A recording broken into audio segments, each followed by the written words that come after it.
What's up, guys? Welcome back to the Post Pro podcast. This is episode 13, lucky number 13. Unfortunately, we don't have Sebastian here with us today, but we do have a special guest, my brother Cole. Welcome. Good to be here, Collin. Thanks for having me. Yeah. All right. How's it going, guys? We had a good week. Be here, Collin. Thanks for having me. Shut up. All right. So let's move on to movie news. I didn't see a lot of crazy stuff this week, though we must mention the recent passing of legendary film composer Ennio Morricone. Rest in peace. Did a lot of great work. Made some damn good scores. He did? Yeah. So, hopping right into... At least he'll live on and forever in Toyota commercials and every other truck possible. That's a good point, yeah. So I noted down just a couple things. I saw that Universal pushed back the Halloween sequels as well as the Candyman movie, which, I mean... Oh, I didn't see the Candyman movie part. I just saw the Halloween sequels a whole year. Yeah, both of those. Well, I mean, of course it's going to be a whole year if they're going to push it back. They wouldn't want to release it in, like, August. Yeah. Well, I mean... Candyman got pushed back only a month. Oh, really? September, and I think it's got pushed back to October. Interesting enough. I mean, if it was September, now it's October. That makes more sense, obviously. Yeah. But I mean, I don't know. It's just kind of interesting that the first Halloween movie, I think it was supposed to come out this year as well, got pushed back an entire year. What even are they? October. What is it gonna be? Like, what are they? They're sequels to the Halloween movie that came out in 2018. Oh, okay. So we're just doing this all over again? Yeah. I guess. All right. Milking it, because apparently, like, I think we talked about this before, but Halloween 2018 was supposed to be the last Halloween, right? And then they're like, "Ooh, it did really good." It made a lot of money. Yeah. Oh my God! We gotta make another one. They're making two. They're making two. It's a whole trilogy. H2O. Yeah. H2O squared. Yeah. Another thing I saw, which was kind of cool, kind of interesting. Janelle Monae recently has expressed interest in playing Storm for the upcoming X-Men movies, inevitably in the MCU. I feel like that would be a good fit, honestly. Yeah. I mean, I just, like, when you said that, I was totally, like, X-Men movies, they're not, and then, like, Yeah. I mean, like she just said she would like to do it, if it ever... I mean, I think that would be good. And they're probably gonna do it at some point in the near future, like within the next 5 years, I guess. Yeah, I mean, they've already announced it's just Phase 4 is really gonna have X-Men, but Phase 5 probably. Yeah, and it's not really on my radar at all. So. Yeah, sure. I just thought it was kind of interesting. Then this kind of goes. I wish Sebastian was here because I'm sure he would love this. But in spite of the recent stuff about the Snyder Cut and rumors of Batman or Ben Affleck returning as Batman and stuff. There's more rumblings going on in the DC world. Joel Schumacher came out and said that there is a 3-hour cut of Batman Forever. And he Wait, Joel Schumacher? When did he say this? I literally just saw it on IMDb, like right before we started. Okay, because he died like a couple of weeks ago. I thought he passed. Oh, well, then maybe I read it wrong. Maybe it was... He came back from the dead to say that there's a 3-hour cut. Yeah, Joel Schumacher came back from the dead. What's this note on Joel Schumacher's grave? Oh my God! Let me see. I'm gonna find it real quick. Movie exec gets haunted you're by right. Joel Schumacher's 3-hour cut. I didn't even think about that. Release the cut. I just had a chill. We should release the cut. Zack Snyder wakes in a cold sweat one day. He's like, some Joel Schumacher told me something. Batman Forever! It's like, what? Zach, what'd you say? Oh, nothing. So maybe it was in the archives. Yeah, it's probably not, like, news, but it is probably something that happened. Yeah. Someone said that, I guess, Joel Schumacher told them, I have a 3-hour director's cut of this, yeah. So someone told me that Joel Schumacher has a 3-hour cut. Batman Forever. So, I mean, I don't know. I feel like Sebastian would eat that up. That'd be he probably love that. Interesting. It's supposed to be darker. Does he like? I was gonna say, does he even like Batman Forever though? I would assume so. I guess. Yeah, I guess I'm just tying DC to Sebastian right now. Yeah, I mean, I'm sure he doesn't like. I'm sure he even appreciates like Batman and Robin to an extent. You know. Yeah. Well, actually, I definitely like those movies, but I mean, they're much like less dark, I guess, than a lot of the other Batman movies, which is what Sebastian seems to like. So I wasn't even sure if he liked them. Yeah, I don't know, honestly. But and then the final thing I've written down was I thought this was kind of cool. The Spacesuit from 2001: A Space Odyssey is hitting auction soon, and people are projecting it to hit up to $300,000. You guys want to try you guys want to try and pool some money together? I think we can reach it. Split in quarters. Yeah, dude. Oh my god! Mom, Dad, I'm dropping out. I need my college fund. Gotta cash up those unemployment checks to get the auction money. Well, that's kind of cool, I thought. And then we can all share the outfit. We can all get in it. Dude. 15 minutes each. Or you could have the helmet, and you could have the left arm. Right. Have the right arm. That's a good idea. I can have the torso. Sebastian can have the leg. I like this. Yeah, that we just completely ruin a like historical, like significant. Hey, I broke my hand part. Can I have yours? Yeah, I used my the helmet as a fishbowl, and it didn't work too well. Didn't work out. Because a cool piece. But yeah, so that's all I have for movie news. If anyone else has anything to mention. No, on my my notes here, I just wrote a scribble. So nice. I'm good. Cole came prepared. Yeah. So speaking of which, Cole, since you are a guest on here, go ahead and give us the highlights of what you watched, not only this past week but this summer, if you want. The highlights. I watched Crawl, and that was okay.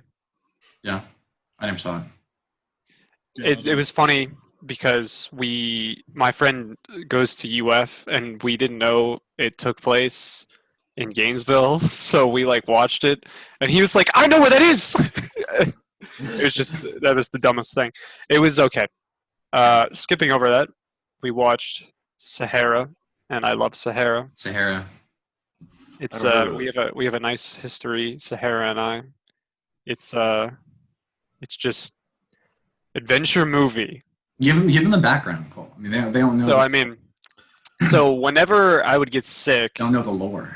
Yeah, whenever I would get sick from age 10 to I don't know 17, I would always just watch Sahara. I have no idea why. It was just I would always want to watch Sahara, and then because I think the plot in just the movie is so jumbled that it's I could wake up and I could be like, oh yeah, I wouldn't know what's going on, but I would just be like, I think I know what's going on, because you'd fall asleep on the couch, you'd wake up halfway through the movie, and you'd be like, okay, yeah, I like Sahara. And it's a weird movie. It's a strange really movie. Weird. I'm looking at the poster. It's me too. It's an interesting poster. It's an interesting movie. So many weird things. When I went home not too long ago, we watched it, and it's bizarre. The amount of things that go on and then tie together, and then the plot is really just jumbled. And then my favorite part about it is that there are so many transitions and music cues that I tie everything together. Oh, I have a good movie to talk about too. That topic. It's they're hey, we gotta go search for this treasure, and then it'll be a music cue, and just a compilation of them riding down the river in their boat, and then an action sequence, and then they're hey, we gotta go do this other thing. So then there's a music cue, and them traveling across the desert in a jeep, then action sequence, and that's the whole movie. Yeah, sounds interesting. Sounds great. Yeah. It's really great.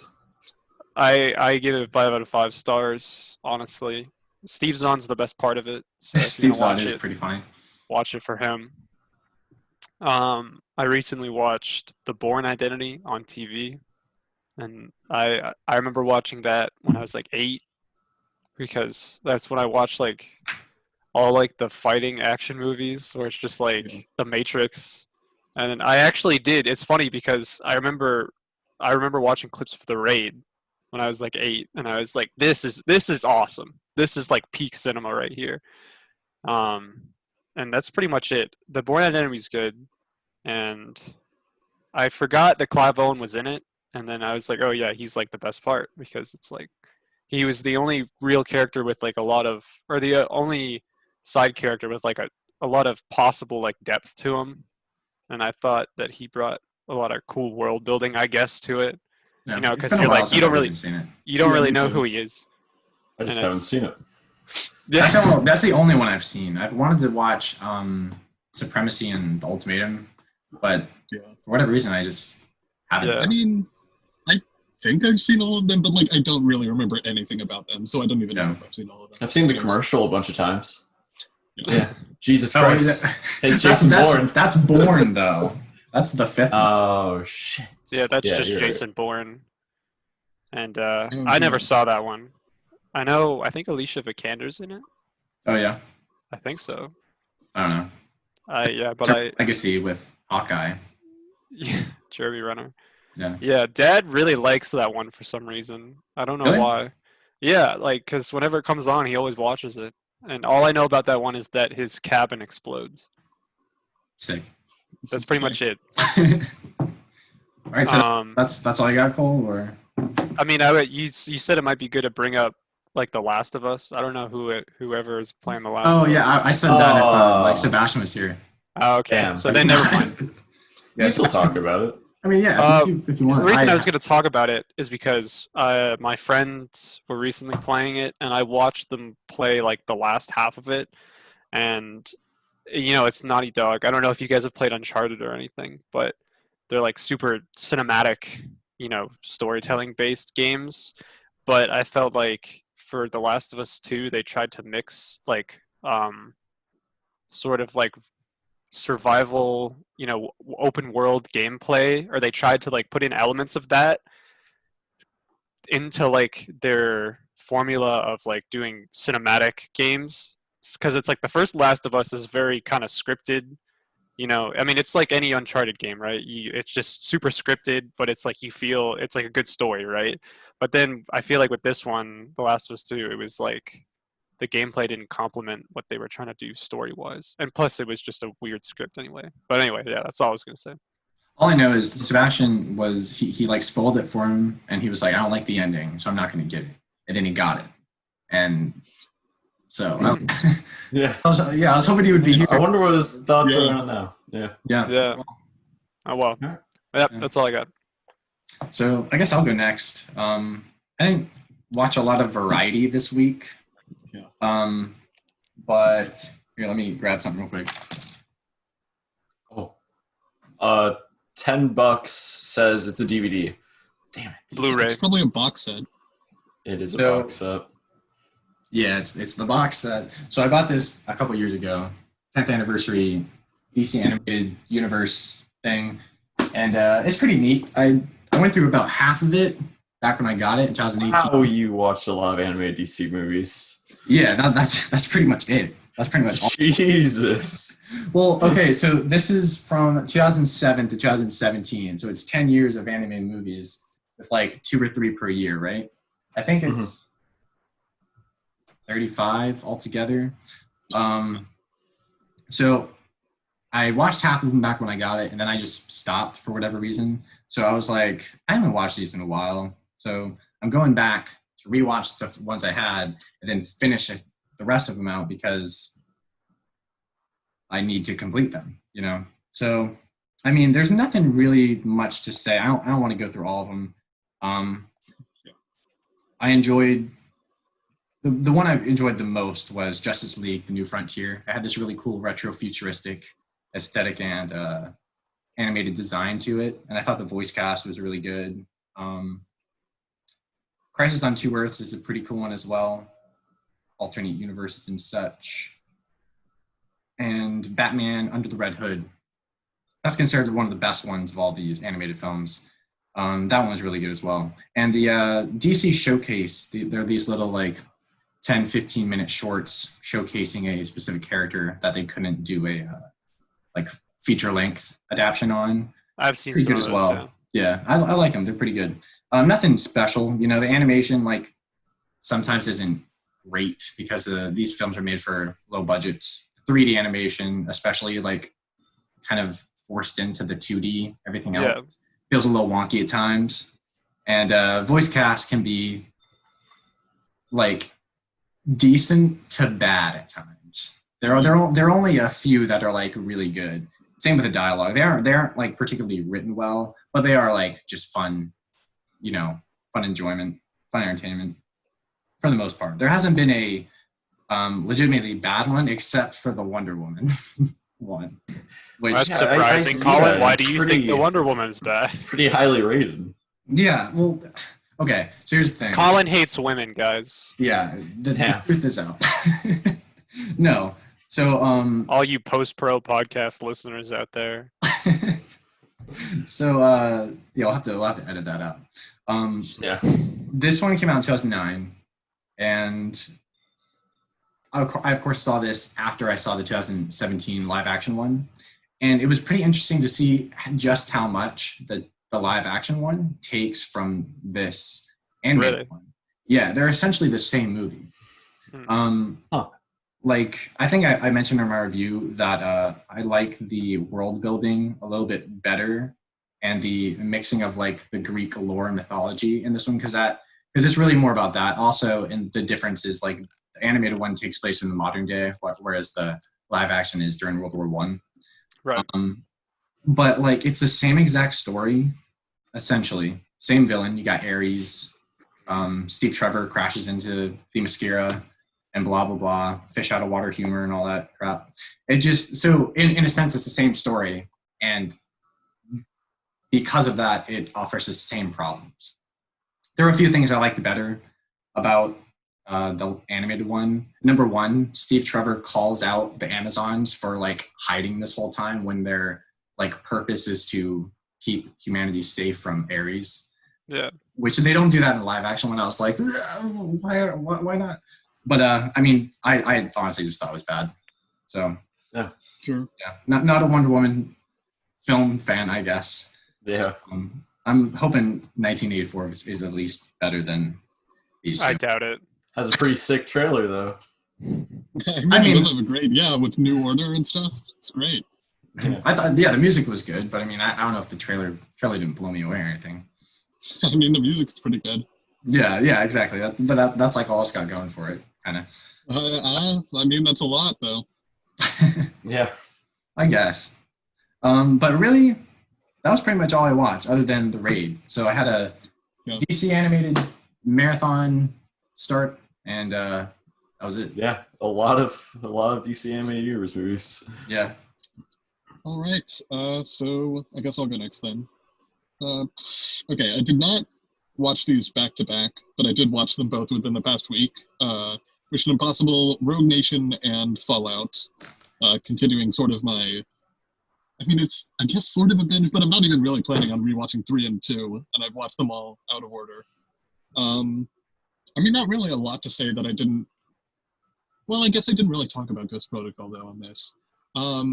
So, I mean, I like them, like, I don't know, there's not really a lot to say there. They're just, like, really solid action. The one thing is, watching them in close proximity, which I had never really done before. Like, I saw 4 sometime after it came out, and then I saw Fallout, or, I'm sorry, I saw Rogue Nation sometime after it came out, and then I saw Fallout, like, probably when it first went to home release. I didn't see it in theaters, but, so it was a couple of years apart.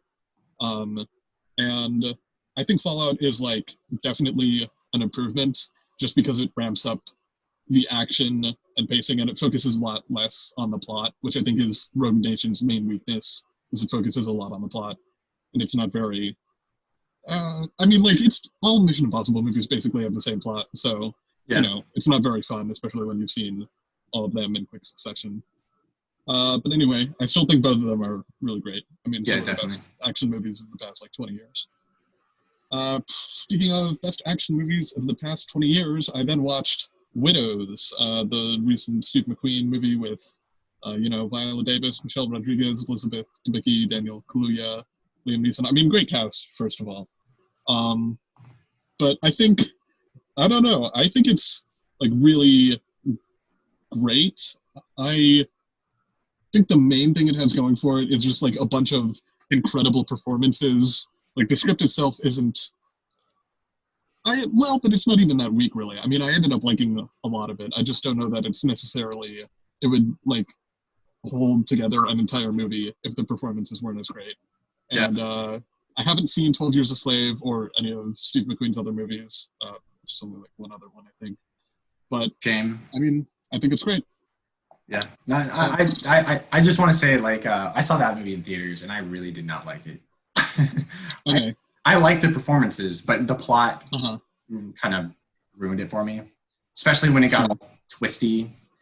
And there were certain stuff I did not care for how it went along. Yeah, that kind of makes sense. I just think it was a really simple plot. Honestly, it's just like they need to pull a heist and they don't know how. And yeah, obviously there are like twists and everything, so I could definitely see that throwing you off. Yeah. But I just thought they didn't really try to make it a super plotty movie.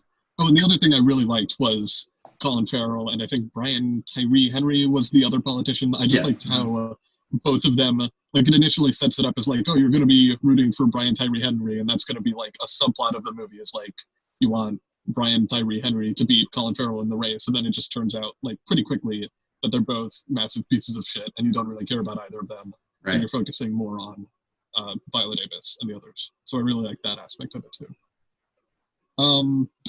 Okay, Paddington 2, which was, I guess I had seen some of it before. I think I had like walked in on my family watching like the last 30 minutes, like the train sequence basically at the end, because I remember that pretty vividly.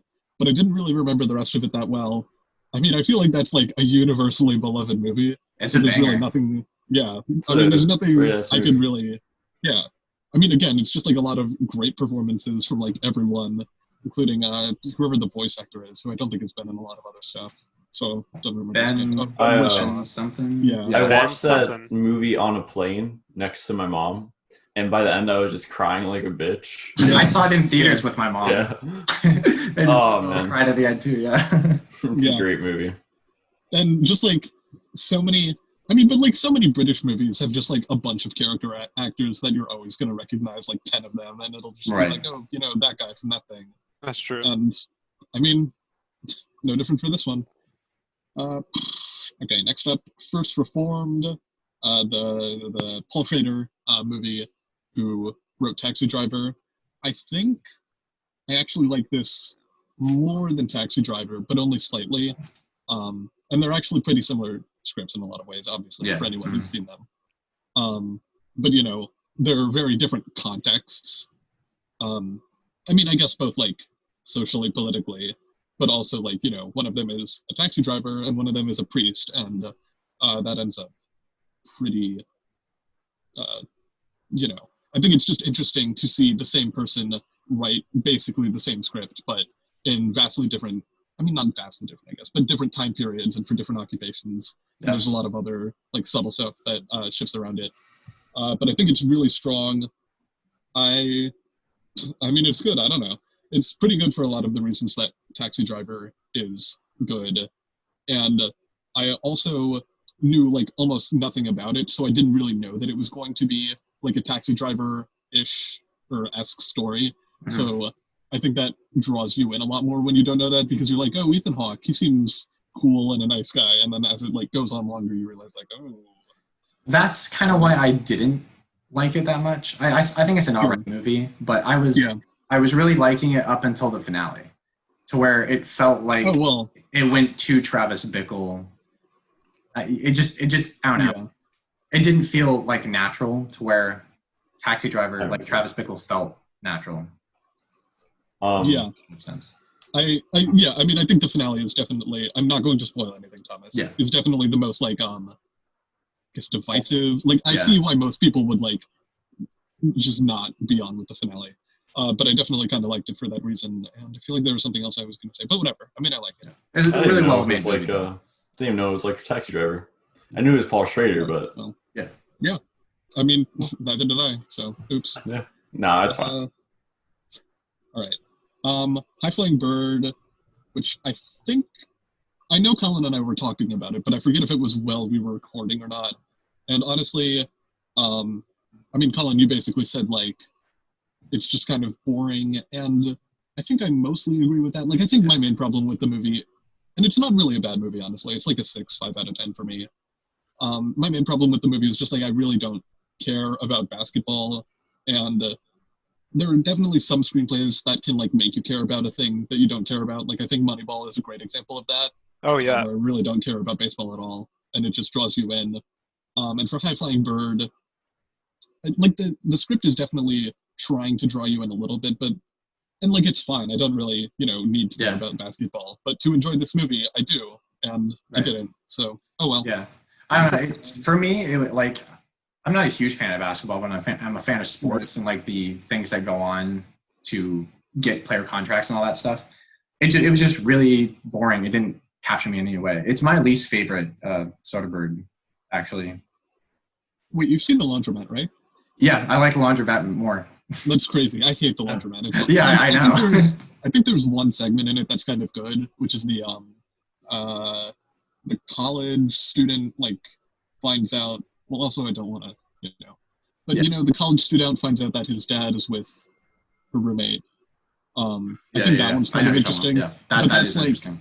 That's like the 4th out of 6 segments. So by that point, I was just like so like done with the movie, and then it keeps going after that. So I think the main difference, like why I like that one more, I gave them both the same rating, both 5 out of 10. But I think I like The Laundromat just more because it had at least like a energetic definitely to it that kind of like kept my attention for the most part. Whereas High Flying Bird was just kind of like I was falling asleep watching it. I guess I kind of get that. I don't think The Laundromat is any good at all. Yeah, I mean that's fair. And I don't even know what The Laundromat is. It's a bad movie. So, okay. Then I watched After Hours, a Scorsese movie. I mean, I would say early Scorsese, but it's 1985, and it was already like, his 10th movie or whatever. Yeah. Well, yeah. Anyway, I think it's probably my favorite Scorsese so far, and I've only seen like 5 of his movies or something like that. But it's a very heightened New York comedy, I guess, that takes place, like after hours, and sort of like the main driving force of the movie is like this guy is in New York, and it's like it starts at 10 p.m. and it just keeps going, and it's like there aren't a lot of people awake, and everybody's like it's an absurdist comedy, so the main thing is like, oh well, everybody awake at this time must be weird in some way, and that's kind of the central premise, I guess. And I think the interesting thing about this movie is Tim Burton was initially going to direct it, and then Martin Scorsese was like, actually, I want to direct this, and Tim Burton was like, okay, you can have it. Wow. And it does share a lot of similarities to Tim Burton's like earliest 2 or 3 movies. Like I'm thinking specifically of Pee-wee and Beetlejuice. Like it's just very heightened, and like it has sort of like it's not horrific per se in the same ways that like Beetlejuice is, but you could definitely see Tim Burton directing it, and it wouldn't be that different. Like I was honestly surprised by how Tim Burton-esque it was, especially because Martin Scorsese is not really like Tim Burton in a lot of ways. And it's also really short for a Scorsese movie. Yeah. Yeah. Well, like I said, I don't think he wrote it. Right. I think most of his other movies he's written in some form. Right. So, and I mean, has he directed other comedies? I guess like Wolf of Wall Street is a comedy. King of Comedy. Is that a comedy? Well, it's like Have you seen it? a dramedy. I know it definitely has like comedic aspects to it. Well, I mean, yeah, I guess. I just don't think of that one as. I mean, I haven't seen it, but I don't think. I haven't either, honestly. But okay, running out of time here. Drive, which I think the main thing about Drive, I think it's a really, really bad script, and almost everything about it is pretty good. Like incredible direction, incredible performances, incredible music are the main things. It looks great, but I just think the script on its own, it's not even bad. It's just so basic, and like it's really simple. Yes, I mean, like no, obviously I agree with that. I just think like if the direction, even if like the performances or like the actors in the roles were different. Like it's a lot of actors that I already have a lot of affinities for, like specifically Carey Mulligan and Ron Perlman. And like everybody else I was familiar with on some level and liked. But yeah, I mean like I think if Refn didn't direct it and if like yeah, like Ron Perlman, Carey Mulligan, whoever wasn't in it, I would probably dislike it a lot more than I do. Sure, I can see that. Yeah. Rewatched Spirited Away, which is like it's a masterpiece. It's not even my favorite Miyazaki. It's like my 5th favorite Miyazaki, but it's like still one of the greatest movies ever made. It's better than like 98% of all movies. Yeah. And they're all coming to HBO Max if they're not already on there soon. So yeah. I'd say watch it if you have that, and if you can. Yeah, I still haven't seen like any Studio Ghibli. Yeah, I've only seen Miyazaki, but I've seen every Miyazaki, so including the ones that he did before Studio Ghibli. I mean, like all of them are good, and like 5 of them are like flat out masterpieces. So, watched McCabe and Mrs. Miller, one of Altman's earlier movies, which is like a revisionist western starring Warren Beatty and has like Renee and Shelley and a bunch of whatever. Honestly, I don't think this is that interesting to talk about because none of you have really seen Altman movies, and I think it's only really interesting in the context of the rest of his movies. It feels definitely a lot like an Altman film in a lot of ways, but it wasn't really for me. I don't really like westerns, and specifically like westerns made before like 1980. I just can't really get into it because a lot of them are slow paced. Yeah. But yeah, I guess it was fine. I don't know. Probably not something I'm going to revisit though. Watched Airplane for the first time, which I think all of you have seen like a lot of times, right? Yeah, I've seen it twice. Airplane. Oh, okay. So Collin, I guess okay. Yeah. But yeah, I know Thomas likes it a lot. Yeah, it's a big one when I was a kid. I think it's pretty good. I think honestly, like the main detracting factor is like the racism in it. But other than that, I think it's a pretty solid movie. And obviously not. I mean, like for all comedies, this is true. Not every joke lands, but I think for Airplane, even like it's closer to maybe like 60% of jokes land and 40% don't for me. But it doesn't really matter because it's so fast, and you don't really need every joke to fully work. And the only ones that I was really like at was like the racism stuff. Well, I think honestly, like I like Airplane just because it makes fun of everyone. There's making. Oh, it definitely it was definitely less racist than I was expecting in a lot of ways, and it definitely like especially in a lot of the flashbacks, it's like these white people are pretty stupid. But yeah, I mean, it still is a little hard to get over it, which is true for like most old movies, honestly. All right, and the last movie, well, I guess I watched 3. The other penultimate movie I watched this week was Arrival, which is the first time I've seen it in like 2 years, I think. I thought it was a masterpiece then. I still do. It's probably my favorite Villeneuve movie, although I haven't seen Prisoners or any of his French movies. But yeah, I mean, I think it's sci-fi at its best, and it's one of the only sci-fi movies that doesn't really work in any fantasy elements in any ways. Like I feel like a lot of other movies that people consider sci-fi are more like fantasy, like Star Wars and Blade Runner and stuff like that, which is fine. I mean, I like those movies too, but it's one of the few movies that feels like a sci-fi short story or novel, or and I just feel like the thematic underpinnings of that movie are like executed perfectly, and it's a beautiful movie, and it's really well acted. I mean, like just everything about it is, I think, perfect. So it's great. And then I watched The Raid, which we'll talk about soon. Arrival's been one I've wanted to revisit ever since I saw it back in 2016. Yeah, I mean, me too. I think I saw it in like 2017 or something, but yeah. I mean, I was like, you know what? I do want to revisit it, and I've been thinking about it for the past few months, and then I just did it today, or yesterday. Did you rent it, or was it on free anywhere? No, it wasn't on free anywhere. I believe I had it. Oh, okay. Okay, cool. Rent it, obviously. It might be free somewhere. I don't know. Yeah. All right. Thomas, do you want to go? Yeah, I'll get started with mine. I started the week off with Pan's Labyrinth, which is a really amazing movie. What did I say about it? It's so terrifying, but like also like magical, and the way that he like plays off the child with the story happening in Spain, right? Yeah, I think so. Yeah. It's just really good.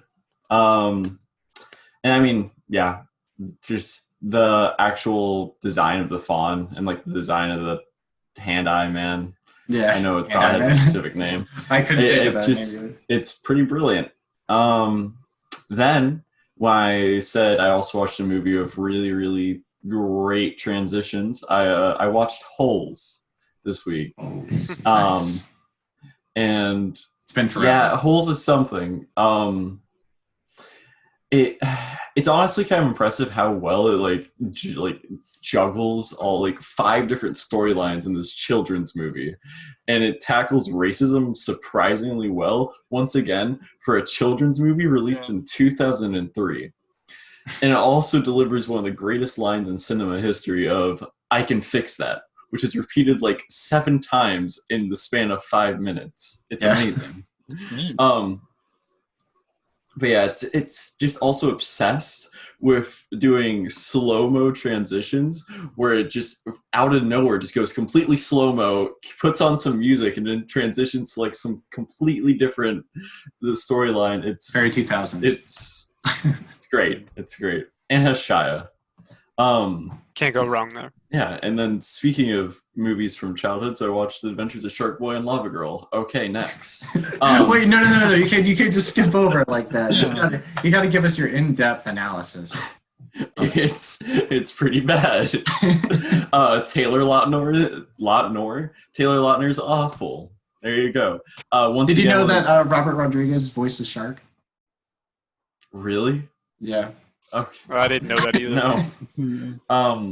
Fun fact. And also has one of the greatest lines in cinema history with usually if you snooze you lose, but with Max, you snooze you win.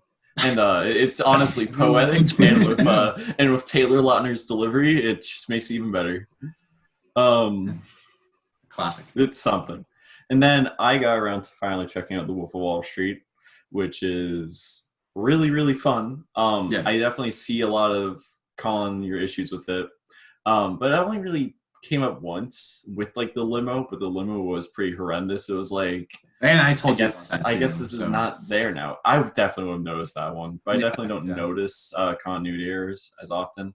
Yeah, me neither. That one was pretty horrendous. I think that there were just points where it was like, I kind of wish that there was more closure in specific sections, specifically with Matthew McConaughey. Like, they brought up a lot of times how, and then he was dead within the next 2 years. They didn't say anything about McConaughey. And there were a lot of times where it was like, there was these really aggressive music moments, specifically with Everlong by the Foo Fighters, where it was like, okay, I guess this goes here. Everlong does not fit here at all. It's just remember that part. Weird. I remember that part. What part was that? It's when he's transitioning to being sober for around 2 years, when he first marries Margot Robbie's character. Okay. I'd have to like see it again. Yeah. Mm-hmm. And then I took my stab at watching Holy Motors, which is now three podcasts in a row where one of us have watched Holy Motors, and I really didn't like it. Like, I was surprised how much you didn't like it. Yeah. You know, one thing I forgot to mention earlier when I was running through my movies, I actually rewatched Synecdoche, New York, and I think it's just really an awful. Like, I don't know why I thought it was so good. It's just really, I mean, it's one of the worst movies I've ever seen. There's just nothing redeemable about it, you know? Like, I think I get it on an intellectual level, but it just doesn't make any sense to me. So. Okay. Wow. You know, I mean, that was a joke. Shots fired. Collin, you're gonna see a murder here. Damn.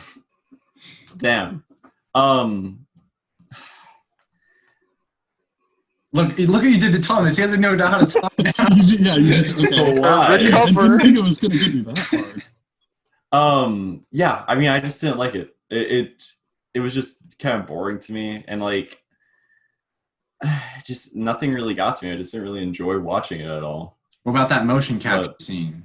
That was I mean, even that's why I didn't like it. I was just watching. I was like, what the fuck is happening? What about the accordion scene? That was okay. That I liked a lot. Okay, yeah, the accordion scene's pretty cool. A little interlude, but I don't know. I didn't get any enjoyment out of it. It was just so strange. Yeah, I mean, it's definitely I think one of those movies you're either gonna like or not like. It definitely enjoyed most of it. I just didn't get a lot from it. Yeah. I'm in the middle where you guys were. Yeah, I mean, like, I'm not really angry that you don't like it or anything. I don't know. After that Synecdoche, New York talk. Okay, yeah, whatever. It was a good joke. It was a good bit. I was mostly just like surprised that you didn't like it because it is really like a lot like Synecdoche in my mind. It's really bewildering and mostly works on a metaphorical level. I mean, I'm not even asking you why you didn't like it. I'm just kind of surprised, honestly. I get the idea of like the relation to Synecdoche, but it just Synecdoche, I'm like really along for like the ride with Caden and all that, and how all like the metaphorical ideas with that are presented in the film, how it like ties into his life, and like the horrifying parts of like just the human condition and going through unfulfillment and kind of depression in a sense. This I don't know. I didn't feel any connection to it. But you said you were along for the ride with Synecdoche in New York, but this one has an actual like physical ride, so that means you should like it. Right? Okay, let's back up. I said I was along for the ride like with Caden's character, which makes me enjoy it. Thomas, it was another okay. joke. All right, well, scratch that. Then I watched the raid, and then after that, I watched the raid 2. I think. Wait, can I? I just want to ask. I just want to ask one more thing about Holy Motors. What do you think of the ending? Because the ending was like really weird. I didn't even know about it. It was just there. I was just like, okay, this is happening. It kind of threw me. Yeah, that's how I was with like most of the movie. I was like, this is happening now. I guess in the sense, I also just didn't understand like, okay, what are the appointments? Because it like establishes the fact that he's rich, and then he goes on these appointments. And eventually I'm like, oh, so he's like an actor and this is a different enjoyment. And then it was like the cars, it's weird. I didn't get it. That's great. And then I watched the Raid 1 and 2, which I guess I will start with into the segue. And unless I guess I don't see Cole's like letterbox through, I think I liked these the most. It's so much nonstop badass action where it's just like, yeah, this is happening. I was reading your review, Collin, and you talked about how you didn't like the middle section in specific the most because it was just like the most like it was just repetitive action. I love that. It's just it's sick just watching it all happen, and Garth Evans' direction and how he like edits it and puts together all the fight sequences and like the choreography in specific. It's just amazing. Blew my mind. I mean, I enjoyed it, like there are definitely enjoyable aspects. I'm not going to say I hated it. It's just like overall, I was like, it's fine, I mean, obviously really good craftsmanship all around, from the acting to the choreography, the direction, the cinematography, all that. It's just, I don't know, that middle section, like especially, I got bored, and it's kind of weird to think, you get bored from nonstop, high octane action, but I just got bored, and I was like, okay, this isn't really going anywhere. But I really liked the finale. I thought the finale was great. Yeah. I think the one part where I was like super bored was the part with the machete guys. Yeah, that's what I'm talking about. I didn't. Machete? Really? That was like my favorite. Yeah, I mean, not the part where he's fighting the machete guys. The part where they like walk into like the bathroom and they're just kind of like the guy's like hitting his machete against the wall. I thought like that was my second favorite sequence. I don't know what to tell you. I was like, man, this is kind of just weird. I don't know why this is here. So, like the tension was obviously like an atmosphere was crafted well. Yeah. It's just I don't know. I thought the whole idea of like the tenants, because the guys with the machetes, they were tenants of the apartment, right? Yeah. Yeah. I don't know. I thought the whole idea of just like, hey, you don't have to pay rent if you kill these, SWAT cops. And I found it kind of silly. And I was like, and it was just like, it was too over dramatic in the sense that they're, like these big, bad, ruthless machete guys walking down the hallway, like smugging at the camera, gonna kill some cops. I thought it was kind of dumb. But that was like the only part I thought was tonally off of the rest of the movie.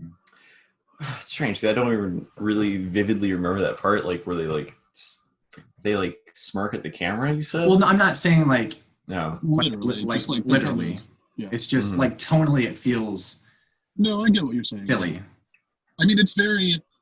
Yeah, I think my main problem with the movie was like the first 40 minutes like really weren't doing it for me, where it's mostly just shootouts and like almost no like real choreography in the sense of like martial arts or whatever. I agree. I was just like, if the whole movie's gonna be this, like I'm really not gonna like this at all. Yeah. And then once it starts getting more like fist fighty and machete fight, and even like the tension sequence where they're like hiding in the walls or whatever, I thought that was pretty good. But it does like I said, it does a good job of building tension. But like I would agree with what you said about the I like the setup it has in the like opening 15 minutes or so. I thought it set up everything and it got right to it as well. The simple plot, like big stakes, but it's like simple to understand it all. But yeah, how it started off just kind of all guns and stuff, I was like, huh, okay, this isn't anything great.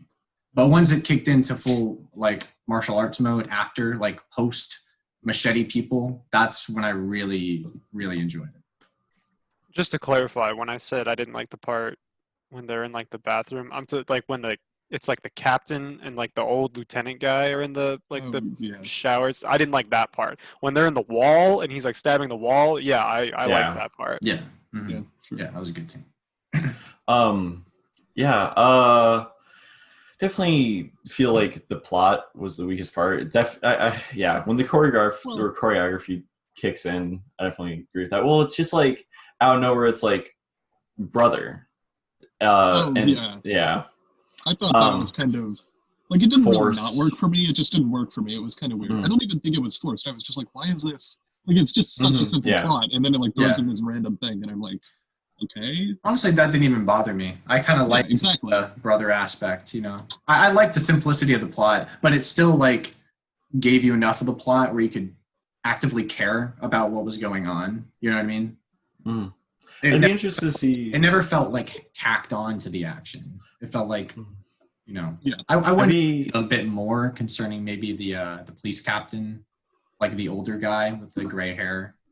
I think that was another pretty big problem that they had, where towards the end it was just like throwing in like, it's about this, and I was like, it is? Okay. Yeah, that's what I thought too. I'd be interested to see what you guys would think about the Raid 2, because the Raid 2 was definitely more plot driven. Obviously, you guys didn't like the first one as much. I will say, disclaimer, if you're going to watch the Raid 2, don't rent it off of Amazon, because Amazon decided to have a really awful dub rather than just having a sub. There was no way to change the audio? No, I checked. Man, it sucks. Yeah, and I had rented it already, so I was like, I guess I'm living with this now. 2.5 hours of bad dub. Yeah, no, I checked. I mean, did you check if that was just like an Amazon thing? Or no, was it only released? Okay. No, I was reading the reviews, and people were saying, if you're going to watch this movie, then don't watch it on Amazon. Okay. Maybe it was only, I doubt it was only released. No, I doubt it too, but it's just very weird that like Amazon would have only. I'm really upset that it got removed on Tubi, like we were going to watch it. Because I mean, I wasn't even upset. I was just like, it took me like half an hour to be like, am I sure it's not on this? And then I realized like when I rented it on YouTube it's titled The Raid Redemption. So it took me like another 10 minutes to figure that out. Both of them were on Tubi when Thomas picked. And then I even checked, like it was Saturday or Sunday, and they were still there. And then I checked yesterday, they were gone. And I was like, yeah, that sucks. Great luck, right? What was I going to say? I don't know. I really enjoyed them. I think that it's just really, really great action filled with an okay plot. But even like some of the acting was solid too. I don't know. I'm just looking for stuff to say at this point, I guess. I think the acting was good. Yeah. I think the more it went on, it got better. Specifically, I really liked the I don't know the actor's name, but he was in Star Wars. He was the one with the lead. The small guy. Yeah, with long hair. He was really good. He had I think the main character was also in Star Wars, wasn't he? Well, that would be Iko Uwais, who is the lead of Rama. Yeah, I think he was also in Force He was Awakens. in Star Wars, yeah. He was in Force Awakens. Cool. One thing I wanted to mention with the other guy from Star Wars, the one with the facial hair and the longer hair. The guy who looks like Kirk Hammett. I don't know who that is. Metallica guy. Oh, okay. Every time someone was in a fight with him, I was like saying, "Go for the hair, go for the hair, pull his hair," and no one did. Like, I mean, it's not even a problem. I was just like, "You could beat this guy if you ripped his hair out," you know? Yeah, that's his weakness.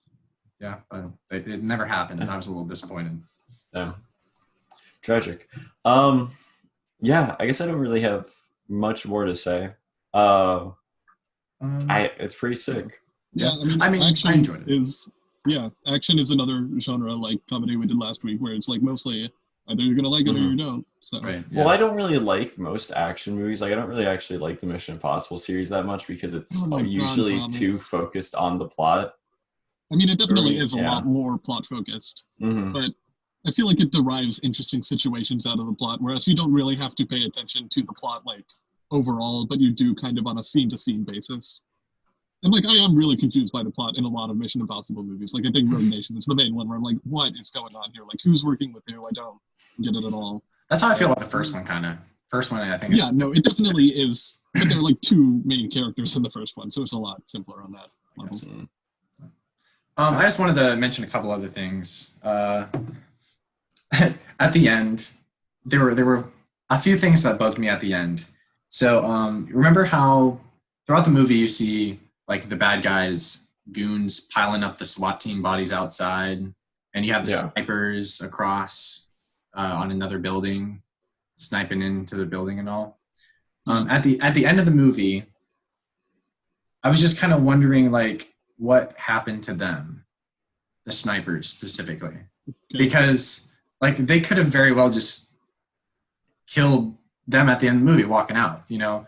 The main character's brother, this was kind of it's a really minor thing, but so that guy's like third in command, right? The main character's brother. And he just tells the guys guarding the gate, hey, let these 3 police officers go. Yeah. And I was like, yeah, okay. I don't know. It's a small thing that kind of bugged me because I was like, I don't know if it'd be that easy. No, I guess. I didn't really care, honestly. Yeah. Yeah. I agree with Noah. It was just, I guess that just wasn't like the point. Like I said, when I watch an action movie, a lot of time I just want to disconnect myself from the plot and just watch the action. Yeah. And like for the same reason Cole mentioned, like, oh, I'd watch the clips on YouTube and I was like, wow, this is peak cinema. To me, this was like peak action, where it was just like, just so high octane, like just really well put together. It was like watching right the old boy sequence, the hallway sequence. It's just like watching that, but times 10, like getting an hour of that rather than just like 10 minutes in Old Boy. But I still also love Old Boy. Oh yeah, Old Boy's great. Yeah. It's been a while though. I was actually gonna watch the second raid. I was planning on it, but then I didn't really care for this one that much, so I was like, maybe I'll hold off on 2.5 hours if it's gonna be just like. Yeah, it was a lot longer, but I'd recommend checking it out, just not on Amazon. Yeah, maybe I will later on. I feel like I want to rewatch this at some point, and maybe I'll like it better now that I know what I'm getting into. You know? Yeah. The Raid 2 definitely it's a lot more plot driven, right? The story definitely pushes it forward a lot more. I definitely don't think there's that many points where it's like, well, this doesn't make sense. Yeah. I feel like you'd like it a lot more. Okay. Yeah. Maybe I'll check it out later on if it ever gets added back to Tubi. Yeah, hopefully. I had some questions about, I had things I wrote down about the movie. Just like, at the beginning, I was talking to Collin about this before we started recording, but it's like the main bad guy, like super high up mob boss, whatever, he had 5 guys lined up on his floor, and he has a 6-shooter, and he only loads 4 bullets into it and kills 4 people. And I was like, why did he knew he had to kill 5? That's something that I didn't think about, but yeah, did he just forget? And then I think it's really just to establish that he's a bad dude and he killed the hammer too. No, obviously it is. Yeah. Like that's not supposed to be the point of the scene is like whatever, he'll kill people however he wants. Yeah, it was just interesting. Funny. I'm also glad that they reckoned to remember how many bullets is in a gun, because that happens way too often. Right when the lieutenant has the 6-shooter and then he doesn't fire the last bullet, happens way too often, where it's just more bullets in the 6-shooter. Never put any more in. At the end, though, where the lieutenant, he tries to shoot himself before he leaves, he was out of bullets there, because I was counting his bullets. Yeah. That part was accurate. And then I wrote, I didn't understand, because our main character, he grabs that one guy and he throws him out the window, and then he falls 2 stories and lands on a balcony. and I was like, how is he okay? Like, because he just gets up and like jumps back inside, and then he tears off his like gear, and I didn't understand why he took off his gear either, like his vest and everything, because he just takes it off and walks out. It was holding him down, holding him back. I guess. He was unlocking his true potential by getting rid of those extra pounds. Sure. I don't know. I didn't really care for that balcony shot either. I was like, all right.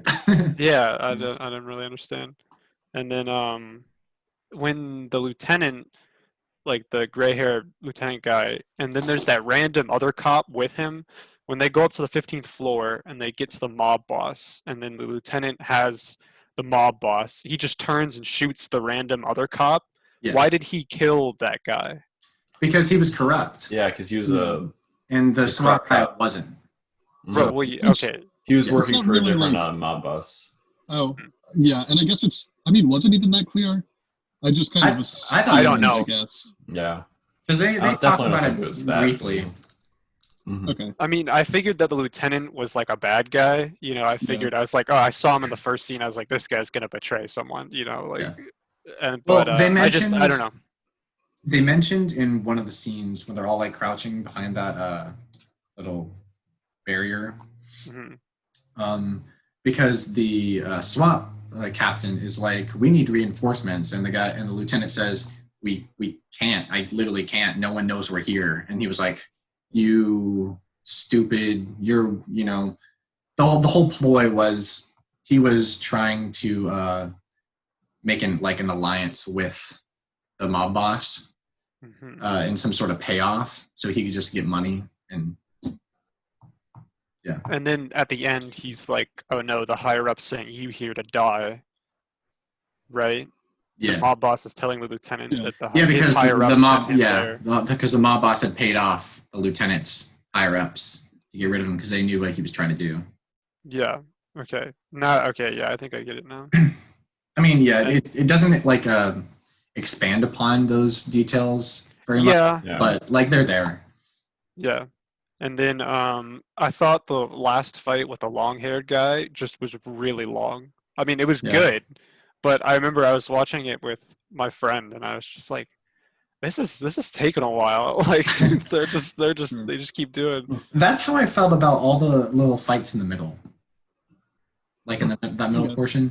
Yeah. I think that's also why I was a little bored at times. But I really like that end fight. I guess it is like more of a fight-based movie, so I guess all of them went on a bit longer. Yeah, a bit longer than they normally would, but it didn't bother me. Like, it only, like I mentioned earlier, it really bothered me for the shootouts where it was just like a bunch of guns going off, which I don't really find that exciting. Yeah, oh yeah, like absolutely. The actual choreographed stuff, I didn't really mind it at all. That's pretty much it. That's all I really wrote down. All right. Yeah. The Raid Redemption. Interesting action movie. I also had the same problem because I thought it was just called The Raid as well. And so I was like, man, this one's called The Raid Redemption. I'm like, is this a sequel? Yeah. Did I miss the first one? Yeah, assumed it was. Yeah. Oh well. But yeah. So I guess that covers everything on The Raid, right? Yeah. We're good. So it's my pick for the week, and I decided to continue off of my last pick, go international. So I'm choosing, which I don't think anyone has seen any of this director's films, but I chose a Gaspar Noé film called Climax. Came out a couple years ago. Yeah. Free on Amazon Prime. Oh, is it? Cool. Yep. I saw it in theaters last year, and it blew my mind. It is loosely based on a true story, which is kind of wild when you know the context of when you see the movie. Really stylish, really energetic, really dark. It's a Gaspar Noé film. Yeah. So yeah, I'll probably check out Climax and Enter the Void this week because I've been wanting to watch both those for a little bit. You can watch Irreversible as well. I think that's on Tubi. It's cool. It's a tough watch. Yeah, I've heard most of those films are. Yeah, that's the main reason I haven't really seen any of them yet, but they're all kind of vaguely on my radar. And Love is on Netflix too, I think. I've heard Love's pretty bad though. Really? Huh. All I know about it is it's like 2.5 hours of real sex. Okay. I can great. just get that for free though. Well, it's on Netflix, so Yeah. all right, cool. So yeah. So check them out. I guess that wraps up Post Pro Podcast, episode 13. Check us out next week when we talk about Climax. All right. All right. Sounds Okay. good. Okay.